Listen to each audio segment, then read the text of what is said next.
that you need to move abroad to become fluent in English. But that's not true. The country doesn't make you fluent. What you do while you're there does. And the good news is you can do that exact thing from your bedroom. In this video, I'll show you the 4-level system so that you can reach fluency at home without booking a single flight. So why do people move abroad? Because it does work. I mean, people do go to other countries and they come back speaking better. That's a fact. But it's not the country that changes you. It's what the country makes you do. When you're surrounded by English, you listen more. You copy how people speak. You practice every day because you actually have to. But this is something that anyone can do because it's just a system. And because it's just a system, you can do this anywhere. I've seen people live in England for years and sometimes they barely improve. And that's because they stayed inside their bubble. And I've also heard people who've never left their homes sound completely natural in English because they built the immersion themselves. And this isn't just my opinion. There's real science behind this. Researchers have found that the brain learns language the best when it's exposed to it constantly and when you can understand most of what you hear. So there's a name for this and it's called comprehensible input. Basically, if you hear enough English that you mostly understand, then your brain starts picking up the patterns naturally. So that means that without studying, the grammar, the rhythm, the phrases will all start to stick naturally without you even trying to memorize them. That's what immersion does, and that is what we're going to build today. So level 1 is build your immersion. This is the foundation. So without this, nothing else works. So I want you to think of yourself like this sponge. Right now, if you only hear English when you study or during lessons, then you're like a dry sponge sitting on the counter. And you might get a few drops of English here and there, but you're not absorbing that much English. Now, watch what happens when I put the sponge in the water. It soaks up everything.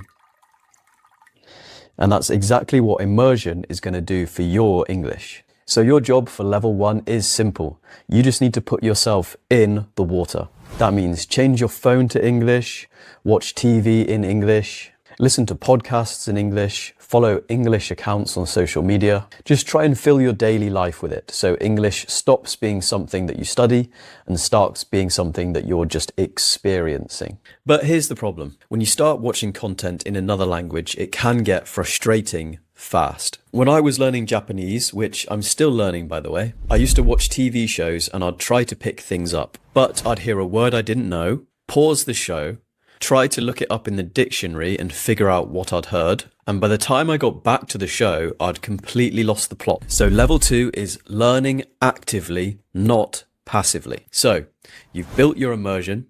You've got English all around you now, but here's the trap, because you can surround yourself with English and still not improve. And I'll show you exactly what I mean. This is passive learning. So let's say you put on a show in English, but maybe you're on your phone. So you're not really paying attention. You hear the words, but you're not really listening. And the English goes straight through. So the English goes straight through and you forget almost everything. Okay, and then the opposite is active learning. So if you're watching, you're paying attention. When you hear a word you don't know, you notice it. Maybe you pause, maybe you write it down, maybe you listen again. But when you do this, the water stays in the bowl. So you don't need to turn every show into a lesson, but when you do sit down to watch a show in English, try to be present, try to listen carefully, notice phrases, and just notice how people say things. And if you're wondering about subtitles, use them. Not your native subtitles, use English subtitles. A lot of people think subtitles are cheating. They're not though. You're connecting what you hear to how it's spelled. As you improve, you can turn them off, but for now, you can use them. Okay, level 3 is shadowing. So this is how you're going to start to sound natural. Shadowing is where you listen to a native speaker or somebody who you want to sound like, and you copy them exactly. Not just the words, but also the rhythm, the tone, the speed, everything. Okay, so let me show you why this works. Okay, so this glass has a tea bag in it. Think of this glass as the native speaker, full of flavor, their rhythm, their accent, and their way of speaking. Now watch what happens when I take this tea bag out and put it into the clear water. And you see how the flavor spreads?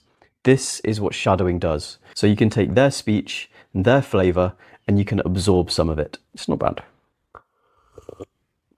So to do this, find somebody whose English you love. A YouTuber, a podcaster, an actor. Play a clip, just 10 or 20 seconds long, and copy it exactly. If you do this for 10 minutes a day, within weeks, phrases, sentences, and tone will start coming to you much more naturally. Some of you might be thinking, do I really need to understand every single word before I can shadow something? And the answer is no. Just shadow anyway. This exercise is training your mouth, not your brain, so meaning can come afterwards. And you might be asking, which accent should I copy? And the answer is just pick one and stick with it. It's going to be too confusing if you try to shadow different accents every time, so make sure you just stick to one type of accent. Okay, and level 4 of our system is speak with comfort. And this is the part where a lot of people get stuck. Not because their English is bad, but because they freeze when they can't find the right words. So let me show you exactly what I mean. Okay, so let's imagine that these oranges are the perfect words. These are the words that you're always searching for, but if you look closely at the cup, there's lots of gaps. And when you hit a gap in your speech, you stop, you freeze, and the conversation can die. But watch this. These rice granules are the small, simple words that you already know and that you sometimes take for granted. And if you use more of these simple words,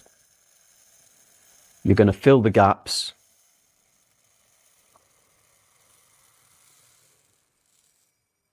and you're still going to be understood. So you don't need every perfect word. You just need to keep going with the words that you already know. And if you're a bit worried that you might sound too basic using simple words, don't worry, you won't. Native speakers forget words all the time, and we most of the time use very simple words and phrases. The main difference is native speakers don't stop and they keep moving. So that's the system. Level 1 was build the immersion and be the sponge in the water. Level 2 was learn actively. Level 3 was shadowing, where you absorb the flavor of native speakers. And level 4, speak with comfort, where you let the simple words fill the gaps. So you don't need a plane ticket and you don't need to move abroad. You just need a simple system and you need to stick to